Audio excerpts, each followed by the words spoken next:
Hi, everyone. It is Jane Rachel, and this is our first panel discussion for Overcoming Together. And I am so excited because I put together a group of 3 amazing women who are going to share their thoughts. All 3 of them are overcoming chronic health conditions, but at the same time, they are thriving and giving back to their communities. The first is Lauren Mensch, who from the age of 12 had symptoms of an autoimmune disease called POTS that she did not get diagnosed till several years later. But now she's a junior at Northeastern and she's doing wonderfully. And she's also helping me with the Overcoming Together website. Next, we have Jessica Minhas, who is a tireless advocate for victims of gender-based violence, including victims of human trafficking, and that's how I know her, and domestic violence and sexual assault. But at the same time as helping all of those people, she's also dealing with and overcoming her own autoimmune brain disease. And then finally is Samantha Schulman, who, full disclosure, is my niece and roommate at the moment. And she's dealing with OCD as well as anxiety issues. But at the same time, she is an engineer, an artist, and an environmental activist. So I'm very proud of her. So why are we having a group discussion and what is the topic about? It's based on an article that I wrote with Lauren, who is working with me on the Overcoming website, about what those of us with chronic illness want our friends and families to do, know, and say. And I wrote the first draft and I wrote it from my perspective. And in my life, the biggest thing I found is that I was often invalidated from whether it was doctors, family members, friends. They thought they didn't believe me. They thought I was exaggerating. So the thing I find I need most is for people to say something validating, like, I'm sorry you're feeling this way, before they go on to give advice. And when they instead just say things like, be strong, be positive, I find it really upsetting. So I wrote the article from my perspective, but interestingly, Samantha moved in with me when I first got very sick from taking some antibiotics, which if you want to learn more about, you can check out the Overcoming Together website. And after taking that antibiotic, I had a reaction where I couldn't use my arms and legs for a while, and Samantha moved in to take care of me, and I'm really grateful, Sam. But after I was starting to get better, I realized that she actually was dealing with some issues of her own in the anxiety and OCD arena. And so I tried to use the things that I would want someone to say to me to say to her. So I would sometimes say things like, I'm sorry you're feeling this way, or I would constantly say, what can I do to help you? And she didn't like that. So here I am, like, trying to give people advice, and apparently when it came to Samantha, I was doing exactly the wrong thing. So that made me think, like, we need to have a discussion because clearly not all of us going through things need the same thing. So I'm going to start with asking you, Sam. Yeah. Why did you get so frustrated with me when I asked you, like, the exact advice I was giving other people? Right. Well, first of all, just thank you for getting us together. And I'm really excited about this. And I read over your article and been thinking about it. And I first do want to start off by saying that you didn't do exactly the wrong thing. I think that, so you feel a little better about that. But everyone does have different preferences and reactions. And while you figured out that I don't necessarily respond well or like this like direct validation or constant validation, one thing I for sure that I think is pretty universal from my perspective is not to invalidate. So I very much agree with that. It's kind of always a bad thing, or always makes, it's never really helpful to invalidate. Can I interrupt to just say, what's an example of that? Well, yeah, to say like you're crazy, or, oh, you're not feeling this way, or nothing's wrong, everything's fine. It's much better to acknowledge, and allow the person to feel that way. And actually, advice that I was going to give, I'll say now is, where some people, like, maybe you're strong, you'll get through this. Like, that's definitely like a good thing to say, validation. But what I kind of like instead is this different type of validation where you say you're strong, but it's okay to feel weak sometimes, to, get stuck in that bad place that you're in, and let yourself feel terrible for a moment and know that's okay. And that's actually a type of validation that I actually don't mind. And it's really the opposite of invalidating, recognize it. I know you're feeling this way, but it's okay. Why did you get mad at me when I said, I'm sorry you're feeling this way? Because I would say, I'm sorry, which is exactly what I wanted people to say to me, and you would be annoyed at me. Right. So I think I don't like people feeling sorry for me. It makes me feel guilty. It makes me feel pressured. And, uh, when you say, oh, you'll always say, what can I do for you? Like, please, like there's something I can do to help you. And obviously I'm not mad at you. Like, that comes from such a good place. But for me, it actually, I feel pressure to like find something that you can do to help me. And I feel like it makes it, and then I'm focusing, like, how am I feeling? What could help me? I don't know. And then how could she help me? And I find much better is kind of just like, or for me, for once, to just say, let me know if there's anything I can do to help you. And then I just know, I know that. And it almost puts the ball in my court, and I can let you know when I need anything. And it takes that pressure off. And, I also wanted to say, because reading your article, you kind of said, she likes to be left alone. And I think it's interesting that while I often like to be left alone, I don't actually like to be alone. And so without someone saying, I'm sorry, what can I do? But just actually just knowing that you're there, and like just saying, I'm here for you if you need me, and just knowing that I can always call you, or we're together in the apartment, like knowing that you have someone that loves and cares for you if you do need them, like that's really important to me. And I respond really well just to like knowing that someone's there. And Okay, yeah. so just so I would do it right in the future. The thing to say is, I'm here for you, and if you need anything, let me know, but then leave you alone. Yeah, and then just say it once. Okay. You don't have to say it over and over again. Then I'm annoyed. Right. Or Okay. I'm thinking about it more, And I have more, but I can let someone else go, I think. Okay. We'll So come I back. know, though, as an aunt and a roommate, I know in the future that I maybe was putting too much pressure on her for like, what can I do? But instead, I'm here. If you need anything, let me know. But then drop it. Yeah, and the thing is now it's in my head, and so I'll bring it up if I want to talk about it.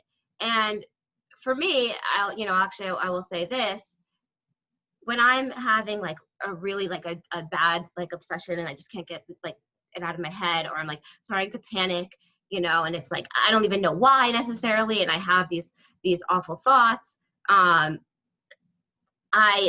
I can't just ignore them. I can't just push them away and ignore them, but I also don't want to like, give into them.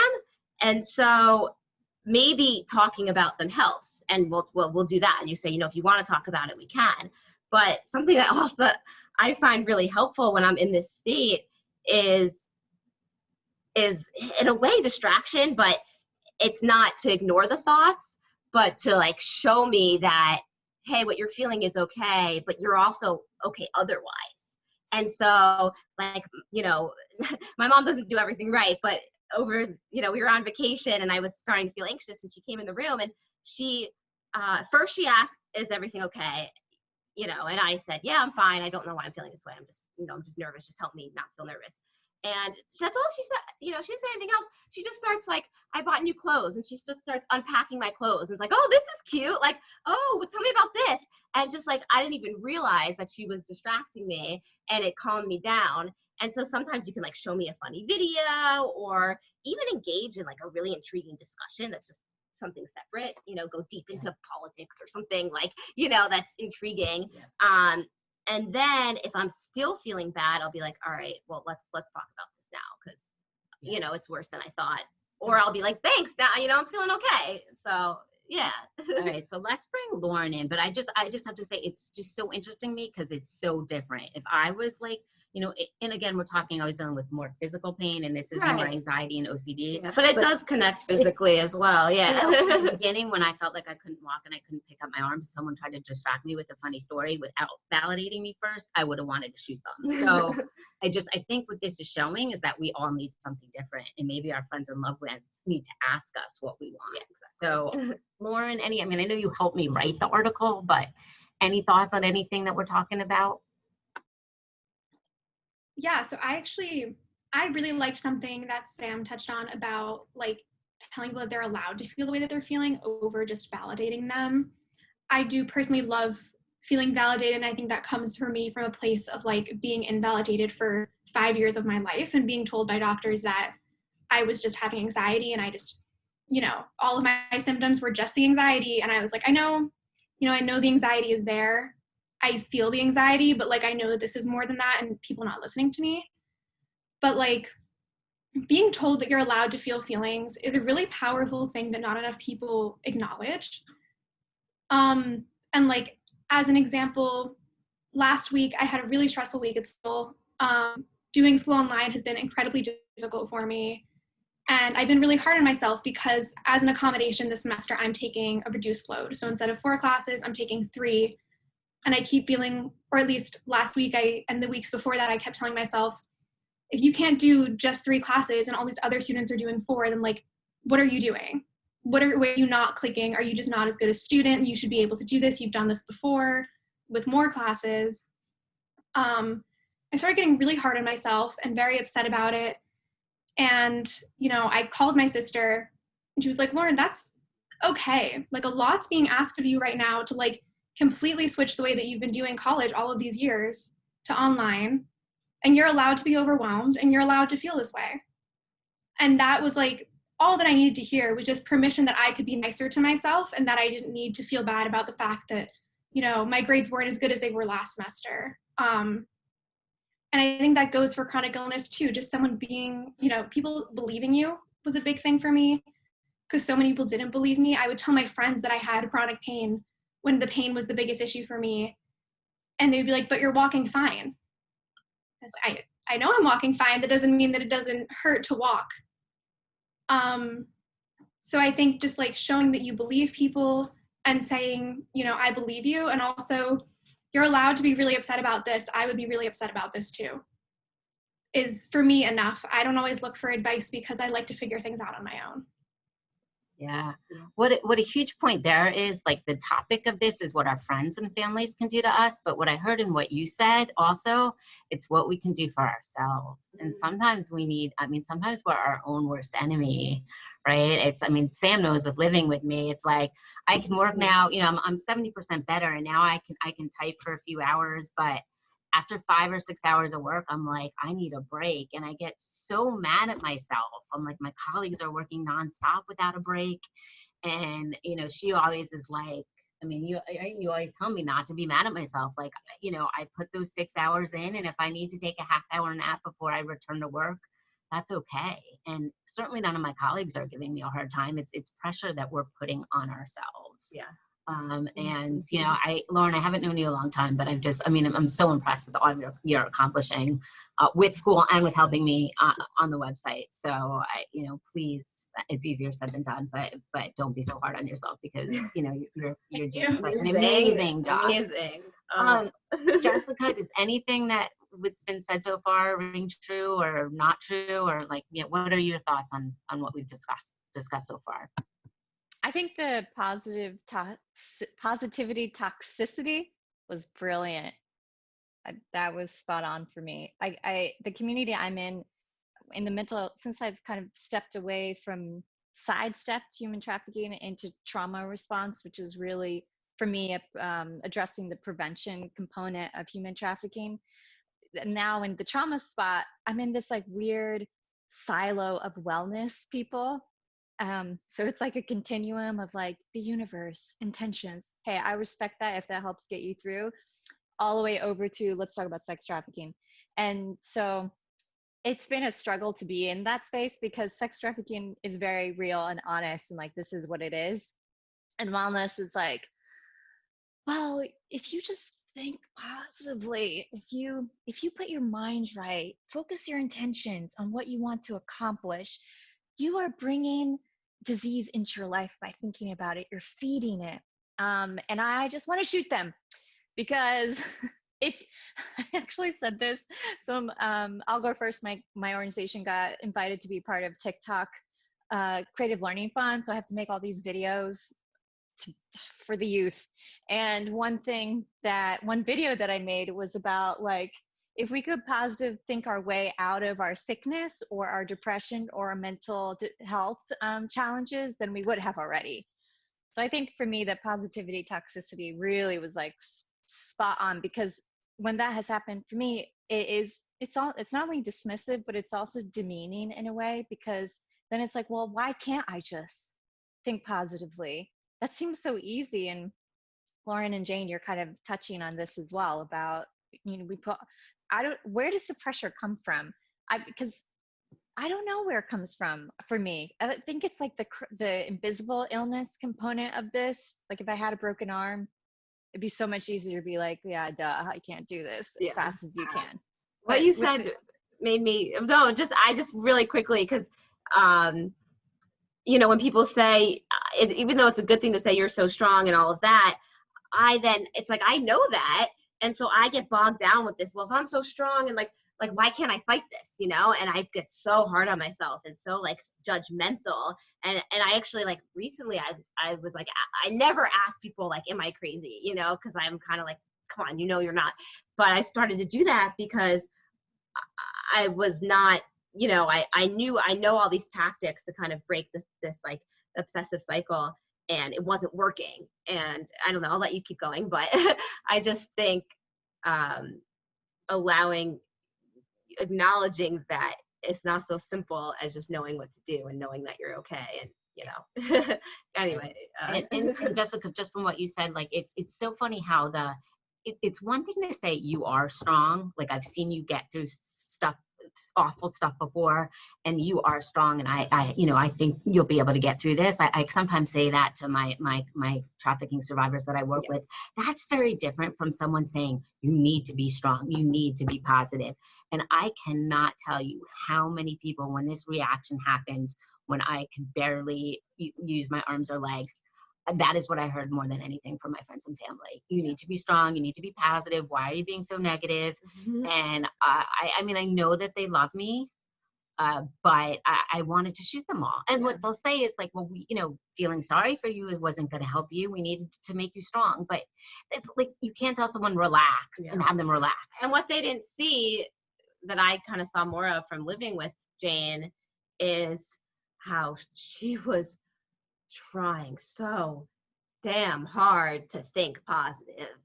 And when someone tells you to think positively and you are really giving everything you can to do that, like, it's just gonna break you down and wear you down, because when someone says be strong or be positive, what they're really saying is you're not being strong enough. You're not being positive enough, right? Yeah. Like, and it's only going to make you more upset and question yourself. And it can spiral, I think, out of control, instead of you're being so positive and like, this is tough, and that's back to the acknowledgement. And I didn't want to go here because I don't like comparing one disease to another, but I just think it's so important in this conversation. And since, like, me, Jessica, Lauren, all three of us have sort of invisible illnesses, I think it is important. I did at one point in my life, and I don't talk about it so much because it was not that of a big deal. I had stage 1 breast cancer, and it was very much stage 1. It had just crossed over to the beginning of stage 1. So I'm in no way, what I'm saying does, not apply to other cancer patients, but just for me in my life, it was not a very difficult experience. It was stage 1 cancer. The doctors told me you have like a 98 survival rate. They told me exactly it's going to be 6 weeks, of radiation. They told me exactly what to expect, when it would get better. And no one told me then be strong. No one then told me be positive. Instead, I got flowers, I got free manicures, I got free massages. Anytime I saw the doctor, they would offer me a social worker. And it was honestly, it hardly affected my life at all. And then even some of my friends have asked me now, they're like, why were you so strong with breast cancer? And now like this, whatever you have, you're a mess. And I'm like, They're not really trying to understand. they're not like, to Oh, have wait, no do they say rate- that? Do they say that? They do say that. Yeah. They don't understand it. They're like, you had breast cancer. I don't know if Now those it's are like, good friends. they do. They don't There's a understand. lack of understanding, but a lack, I think, of innate, which I kind of was, gonna have a nice conclusion with it, but empathy and compassion. And even you can be an empathetic person and a compassionate person, but there's an innate trait.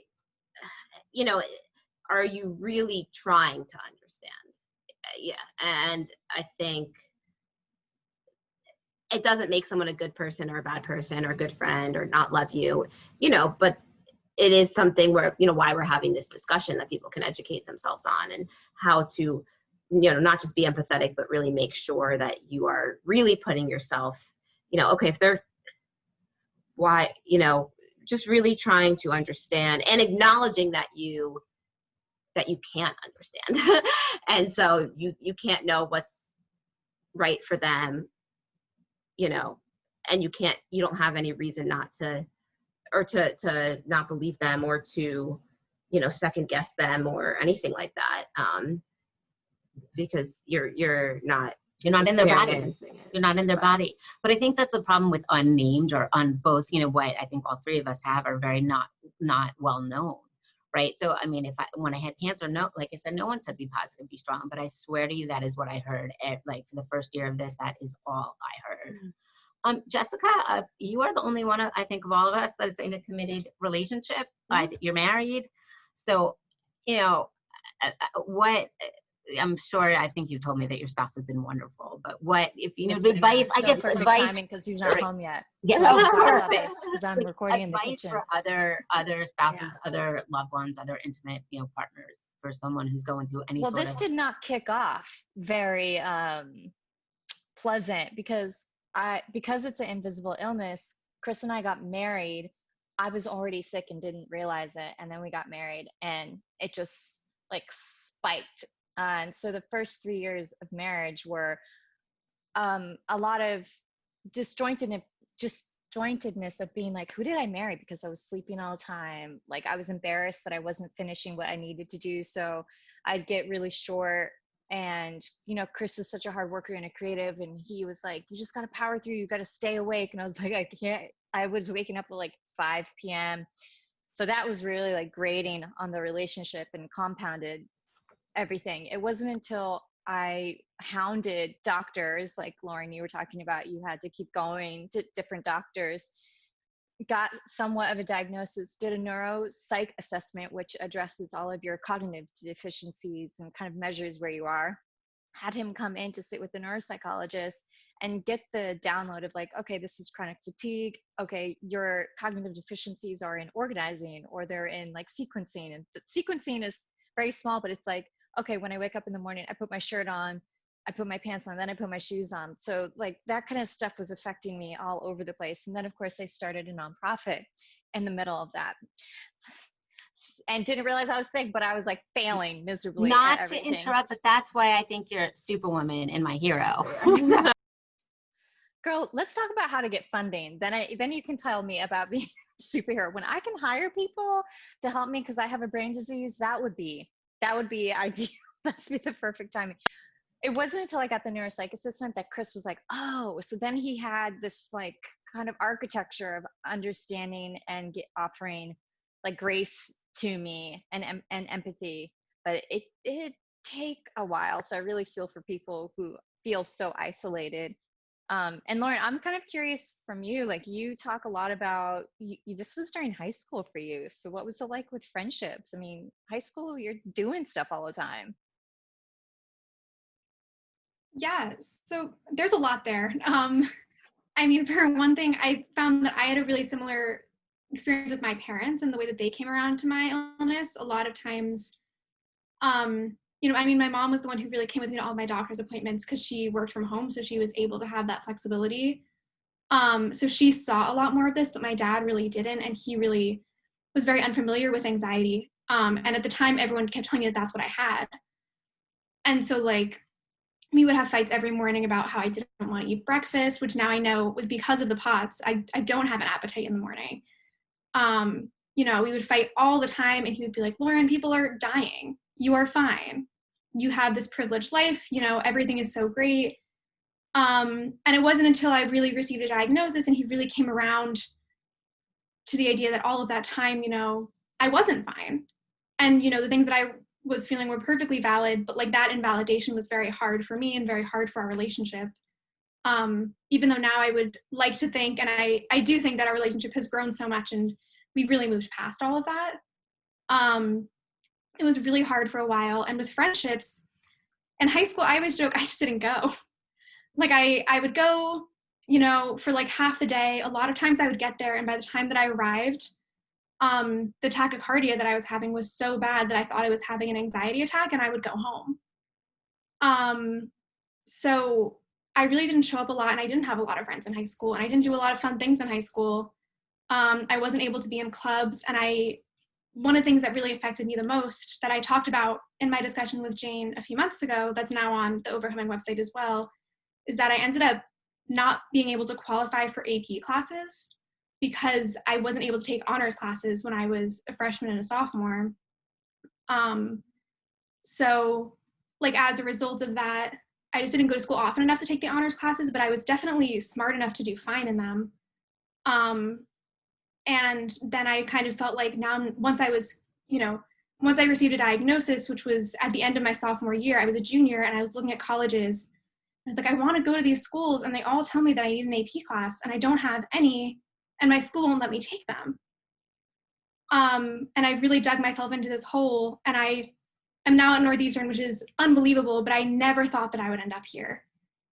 You know, I really had to work so hard to get here. I wrote multiple circumstantial essays explaining that like my grades improved so much. Look at how much better I'm doing. My GPA doesn't show anything. And I didn't even care about friends because I've just always been such a student, and the friends that I wanted to have, I really had. At the time, at least, you know, I lost a lot of friends my sophomore year due to like other high school drama related things that were normal for teenagers. I do have a question for you both, Jane and Lauren. You both mentioned people in your life who didn't believe you, or like, you know, like treated like Lauren, you have this relationship with your dad now. And I know for me with Chris, it has taken a lot of healing and trying to understand how to let things go and not hold resentment. I still struggle with that for all those years that he was like, what's wrong with you? And he understands, he's so empathetic, but it's just not knowing. And Sam, you kind of mentioned that too, like people just don't know. But like, how have you guys dealt with rebuilding relationships and not having resentment? Because I have a lot of resentment. Like a lot. I did for years, and I just realized it wasn't helping me. But what's interesting about three of our stories, not so much Sam, because I think we got her diagnosed. Well, maybe not. I have things to say, but I was just saying that I have my own path. But go ahead. But I was just saying, for the three of us, what we have, what I'm finding a key pattern there is the unnamed of it. And like as soon as we got a name and a confirmation of a diagnosis, all of a sudden, like that's when people changed. You know, so I had myasthenia gravis for 30 years before it was diagnosed, and you know, everyone thought I was exaggerating. And then all of a sudden, once I had myasthenia gravis, I mean, from friends, from family, to how I'm treated in a doctor's office is completely, entirely 100% different, right? I now know, and it's on my record, I'm a myasthenia gravis patient, and you know, my most minorest complaints they take seriously. Whereas for all those years, they thought I was a neurotic hypochondriac. And it was getting that name and that confirmation that changed how every single person in my life treated me. And for this website and for other things I'm doing, I'm researching all these illnesses. And there are so many people who say they take 20 years to get a diagnosis. And so we're all in the same boat. And I would like, I mean, so much of this is making me like angry when I'm hearing Lauren, but all of you speak, that why couldn't people extend the same grace and empathy and compassion why did it take like an official diagnosis? Right. Why is it not enough for you to say, you know what, I don't feel well, I need help? Like, and I mean, and I want this website to be inspiring instead of like, you know, that's one of the reasons I created this, is because I did spend so many years in my, community of these right, types of us. Yeah. in my own anger and my own resentment. And I realized that wasn't helping me get anywhere. But hearing you talk, I'm going to be honest, just made me angry all over again, because our stories are all the same. And Yeah. Samantha got a diagnosis, but she didn't really get rightly diagnosed Yeah. until release recently. Well, I want to hear Lauren talk first, and then I'll share my. But yeah, my so view. just some thoughts on, yeah, how do you mend that with Chris, Lauren, or with your dad, or yeah, any thoughts on that? I think with my dad, it took time for sure. Part of something that's helped our relationship in general, I think, was me not living at home. Some people just don't live well together, which is fine.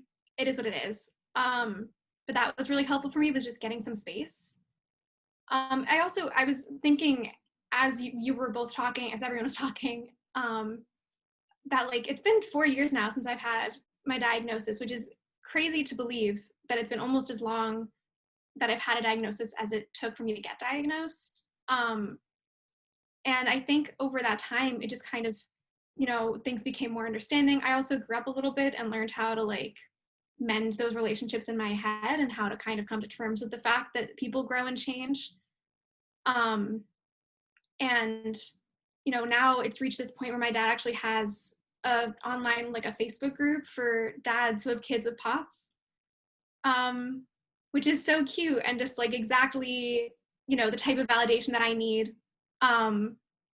And that's made a huge difference for me, is just showing that, like, you know, he felt like, and something that he never really expressed to me when I was a kid, because, you know, he wouldn't have, was that my mom was going through all these experiences with me, and she was getting a lot of support from people, and there were a lot of support groups for mothers, but there really wasn't anything for fathers. And so I think that's something that's been very helpful for him, and also kind of helpful for me to see, like, he does really care, and he always cared, and he always said those things out of love and out of, you know, an effort to try to make me feel better. He didn't realize that they were making me feel so much worse.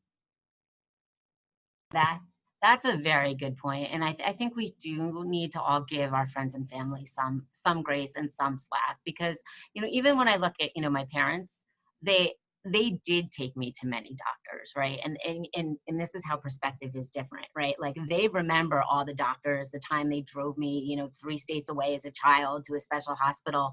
So they remember all those times. But when you're living with something for 20 years, like the 10 doctors they took me to wasn't enough. Right. Because on my mind, I live with this every day, every second, every day. And I spent hours and hours of researching and didn't get their help. And that's what I remember. But they remember the 10 doctors they took me to. And it's, you know, look, it's hard for us to live with this every day, but it's got to be hard for our loved ones who don't really know what to do. So yeah. And that's, I think my situation is a little different in that I think, I don't want to say worse to live with chronic pain, but, you know, I just, no better or worse. no better or worse. I just, I didn't necessarily, you know, I wasn't mad at anyone, I guess, but I was more just suffering internally, I guess. And when I was a kid, I was kind of known, I wasn't that terrible, but my grandma called me the devil child, and everyone, and, you know, I would throw temper tantrums, and people would be like, why are you so angry? And I would say, I don't know. And I couldn't sit still, at a restaurant. I could not, it was always my sister, Brittany, she was, she is kind of perfect, but whatever. She was the perfect kid who could sit at a restaurant for an hour and a half dinner and have adult conversation. And Sam had to be walked around the restaurant, and she couldn't, just through a movie if she was bored, and and then the social anxiety aspect as well. And I was kind of afraid to do things, and I had trouble making friends, whereas my sister was so outgoing. And so I ended up being very hard on myself. And there was kind of 2 stages that happened. The first one was when I started to get panic attacks, and that became clear that I noticed that was something I was having as a child, where I didn't even know what it was. And the panic attacks kind of brought light to the general kind of constant anxiety and the way that was affecting me. And that was like kind of step one. And like, okay, you know, she wasn't just like terrible, like something else is going on here. And like, but then there was a whole nother process because it kind of felt like I had an answer, and I was put on medicine. And I was not really in good therapy yet. I was just with medicine. And over the years, I was still struggling a lot. And it wasn't until very recently as an adult where I told a therapist or a psychiatrist, you know, both psychologists, my story. And she was like, I think, you know, it sounds like you have ADHD. And of course, I'm sitting in her office for an hour fidgeting the whole time. And so she probably just recognized it immediately. And that was the first time, even with the anxiety and the panic attacks, where I resonate with you guys, where something like was like, oh, that makes so much sense. And we went over like the symptoms of it. And she's like, some of the manicness you feel and the really jitteriness, like, even though you did well in school and could focus, like if you had to, and then like I would obsess because I would make up for my lack of focus by obsessing, and like all these things started to make sense. And it's funny, when I told my mom, and she was like, she didn't even know like to look for that, and so she was still surprised. And so even though I don't, you know, I know my family feels bad for not recognizing that earlier. So even though I don't harbor any kind of resentment there, and I never really did, I was very hard on myself. And I now, you know, am learning so much more about myself and able to feel better that way. And then one last thing is, just because this came up as well, and I said it too, you know, the kind of the question of why are you feeling this way, when people, they're trying to understand, but instead of saying like, I believe, you know, you're feeling this way, and you know, how are you feeling, and validating in that way, it's almost a type of invalidation to say, you know, for me it was like, why are you freaking out? You know, if I was like going into a panic attack, like, why are you freaking out? Like nothing's wrong, you know? Or, you know, why are you obsessing? Like just snap out of it. And that's when I start to get really upset. And I get really, I'll wrap it up, but I'll just say that's when I get really frustrated. And, you know, and then they say, why are you getting upset? Like, see, something is clearly wrong. And that makes me even more upset. And, you know, what were you going to say? I was just gonna say that your story shows, I mean, because I'm guilty in this. I'm like I'm her aunt, but I'm like a second mother to her. And, you know, here I am preaching, not validating, but you know what? Well, hearing her story, I was there when my mom called her the devil child, and I didn't. It's okay. I'm, like, I'm now feeling like this tremendous guilt. No, but that's what I don't want. Right. It's not. But the thing is, until, again, it goes back to, and I didn't know that this conversation would go in this direction, but it came back to until we got a name, right? Like once we realized she was suffering from anxiety and ADHD, like of course she's not a devil child.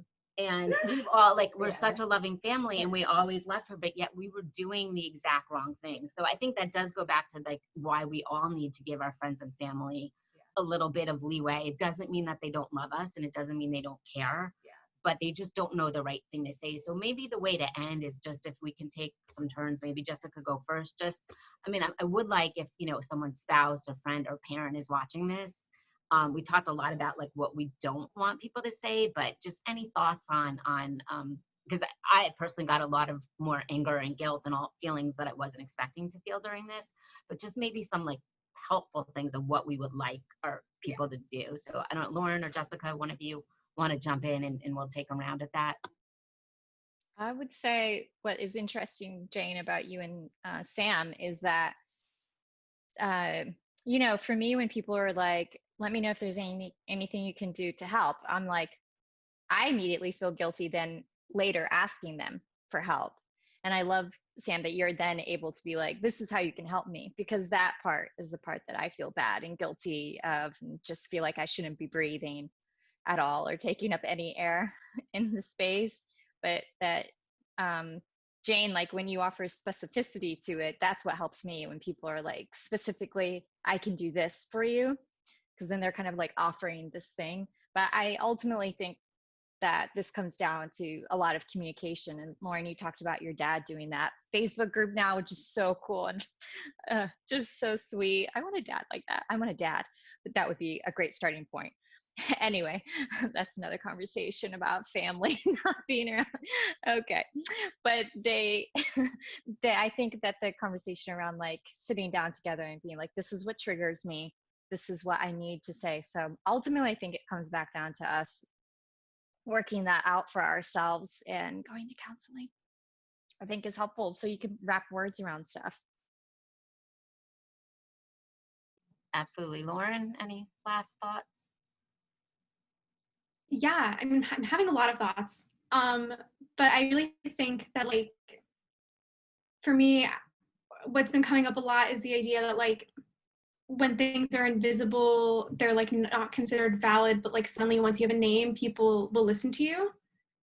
And yet what I'm also remembering now is that I feel like I spend a good portion of my day, even with my closest friends, constantly explaining myself and giving reasons for why I need to do things. And so I think that just like, it's something that I'm working on right now with like create a program for teaching people how to do this, is like building in accommodations into your daily life so that other people don't have to ask for things as often. For example, like if you're with people that you don't know that well and you've never really spent a whole day with them before, ask if they want to take a break in the middle of the day. You might not be tired, but maybe they are. And maybe they don't feel comfortable asking and justifying themselves. And those are things that like my friends, again, even my really close friends, haven't started doing until very recently. And again, I always like to push this, but like believing people when they tell you things just because they don't have a name doesn't mean that they don't have a problem. And telling them that they're allowed to feel the way that they're feeling. Because the other thing that I really picked up on in this discussion was that, you know, it feels like the right thing to do when you've never experienced anything like this. The right thing to tell someone is, you know, be positive, be strong, because, you know, obviously you don't want them to be feeling badly. But sometimes you need to like let people feel badly so that they can then be positive later. And it's okay. You're not doing the wrong thing by allowing someone to feel the way that they're feeling. That could be 100% exactly what you need to do. I resonate. I even harbor in myself. I feel I take on everybody's emotions around me to the point where I'm a mess myself. But I guess I'll do my little thing. You know, I think it's kind of finding a balance too. And there's at the very, you know, underlining, which we've talked a lot about, is the empathy and the compassion and the understanding and recognizing when you can't understand, like we've talked about, and going out of your way to do something special when it feels right, you know, not because you're trying to help them, not for yourself, but just because you think of them, or, you know, really kind of in that moment, putting them first if you're trying to do something for them. And the biggest thing for me is finding this balance between like over, you know, caring to the point where someone maybe feels suffocated, but you also want to show them that you're there for them, and showing that you're there for them and that you love and care them, but also giving them space and giving them letting them feel okay to ask for help and giving them space. Because, you know, I've felt watched and I've felt, and, you know, and that's not a good feeling either. So and not to say it's a balancing act, but kind of to really read and understand the person. And, you know, when they need you, there'll be signs. There'll be signs that they need you, and always be looking for them. And don't, yeah, and just give them the space to be their own person and as well. And I think both of those things are really important. And I think I fell on the suffocating side. So my whole family does. My whole family, which is I appreciate, very grateful for, but you need both, because And I think, you know, as I close off, I think that we all seem to need different things, but I think the end of the day is people should ask, right? Because she wants a completely different thing. Like, I want to hear, you know, I don't want people to pity me, but I want them to say, you know, I'm sorry. Because normally if someone says, you know, and I know we have to break, but if someone says, I'm sorry that you're feeling this way, my response is, you know what, it's not that bad. I'll get through it. But if they say the opposite, like, oh, it's not a big deal, then I have to go into like, oh, yes, it is a big deal. Like, what if you couldn't lift your arms and hold the book, right? So I think we all need different things. So I think the thing is to ask, let's talk about it. What can I, like, what should I do or say to help, and what should I not do? And then don't think you know better. Never assume anything. And you can even ask them, like, is this kind of like how you're feeling? And if they say, yeah, like that is, or if they say no, you say, oh, okay, like, then can it, explain, or just, I think definitely asking the person is step number one. What, how are you feeling? Believe them, and ask them, say, tell me what you want me to do, or what can help and what doesn't help. And never, it could be worse, never be strong, never be, those are, thank you. This has been an incredible conversation, made me feel emotions that I was not expecting, but I think were necessary. And I look up to all three of you. So thank you so much. I feel very inspired. I could talk for so much longer. So we're going to have to do a part 2. And I know Jessica has to go, but just for people watching, overcoming-together.com, we're looking, if you have thoughts, we're looking for people to do some writing of blogs, people to interview. So just send me an email through the website, or support@overcomingtogether.com, and there's a dash between overcoming and together. And I'd love to hear your stories, either by video or by writing. So thank you all. I really appreciate it. You are just all an inspiration to me. See you soon. Thank you.